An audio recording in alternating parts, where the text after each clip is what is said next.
दो भाइयों की लड़ाई, हृदयस्पर्शी कहानी। जज मेहता हमेशा की तरह वक्त पर कोर्ट पहुंच गए थे और अपने सामने पड़े ढेर सारे केसों की फाइल देखकर हमेशा की तरह उनका मन उदास हो गया था। जब से वे जज बने थे उन्होंने हजारों केसेस की सुनवाई की थी और इन सब में मारामारी, धन दौलत, जमीन के लिए लड़ाई, स्त्रियों के लिए लड़ाई, चोरी चकारी, लूटपाट, इन सब के अलावा और कुछ खास नहीं होता था। अपने रूटीन के हिसाब से उन्होंने अपने सामने पड़ी फाइलों को चेक करना शुरू किया।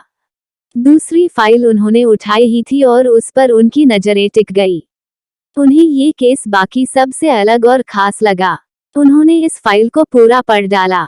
ये केस एक छोटे भाई ने अपने बड़े भाई पर किया था और केस करने का कारण था मां की कस्टडी पाना। मेहता जी ने सबसे पहले इसी केस की कार्यवाही करने का फैसला किया। कोर्ट में सब हाजिर हो गए।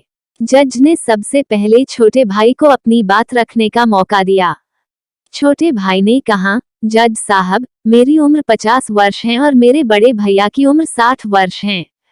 हमारी माँ जो 90 साल की है वो बड़े भाई के साथ ही रहती है। लेकिन अब मैं चाहता हूँ कि माँ बाकी के बचे वर्ष मेरे साथ रहकर बिताए। माँ की सेवा करने का मौका अब मुझे मिलना चाहिए। मैंने बड़े भैया को काफी समझाया कि अब आपकी भी उम्र हो चली है, अब आपकी सेहत भी अच्छी नहीं रहती और आप दिल के मरीज भी है। मैं अभी स्वस्थ हूँ, इसलिए बेहतर यही होगा कि माँ की सेवा करने का मौका अब मुझे दिया जाए। वैसे भी माँ पिछले 40 सालों से उनके साथ ही तो रह रही है, क्या मेरा हक नहीं बनता कि माँ मेरे साथ भी रहे? लेकिन बड़े भैया है कि इस बात को मानने के लिए राजी नहीं है, इसीलिए मजबूरी में मुझे उन पर केस करना पड़ा। अब बड़े भाई की अपनी बात रखने की बारी थी। बड़े भाई ने कहा, ये बात सच है कि मेरी उम्र 60 साल है। ये बात भी सच है कि अब मेरी सेहत पहले जैसी नहीं रहती, लेकिन उतना ही सच ये भी है कि मैं सिर्फ जिंदा रह पा रहा हूँ तो इसलिए क्योंकि मेरी माँ मेरे पास है।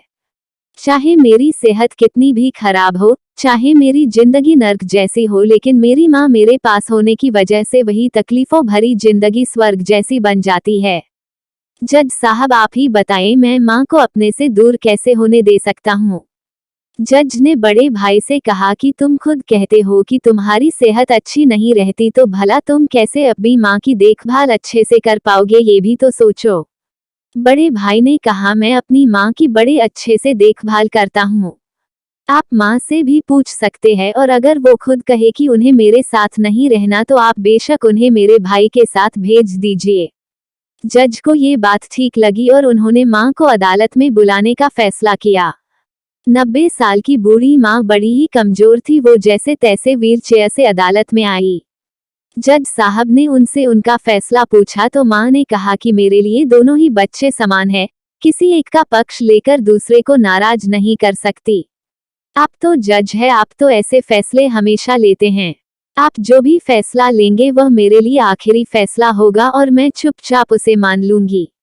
जज साहब बहुत परेशान हो गए। उन्होंने अपनी पूरी जिंदगी में ऐसा अनोखा केस कभी नहीं देखा था। हमेशा दो भाई अपने माता पिता को एक दूसरे पर थोपते, एक कहता तुम रखो तो दूसरा कहता तुम ही रखो। जज का आश्चर्य तब और भी ज्यादा बढ़ गया जब उन्हें पता चला कि माँ के पास दोनों बेटों को वसीयत में देने के लिए फूटी कौड़ी भी नहीं थी। बड़े सोचने विचारने के बाद जज ने फैसला किया कि माँ को अब छोटे भाई को सौंप देना चाहिए। ये फैसला सुनते ही बड़ा भाई जमीन पर बैठ पड़ा और फूट फूट कर रो पड़ा। उसे रोता देख कोर्ट में हाजिर सभी के साथ जज की भी आंखों से आंसू बह निकले। दोस्तों, आपने भाई भाई की लड़ाई बहुत देखी होगी, लेकिन जैसे इन दोनों भाइयों ने अपनी माँ के लिए लड़ाई की वैसी अनोखी लड़ाई कभी नहीं देखी होगी। इस कहानी से और इन दोनों भाइयों से हमें सीखना चाहिए कि अपने माँ बाप का कर्ज कैसे उतारा जाता है और माँ बाप की सेवा कैसे निस्वार्थ भाव से की जाती है। यदि ये कहानी आपको पसंद आई हो तो अपने दोस्तों और अन्य लोगों के साथ शेयर जरूर करिएगा।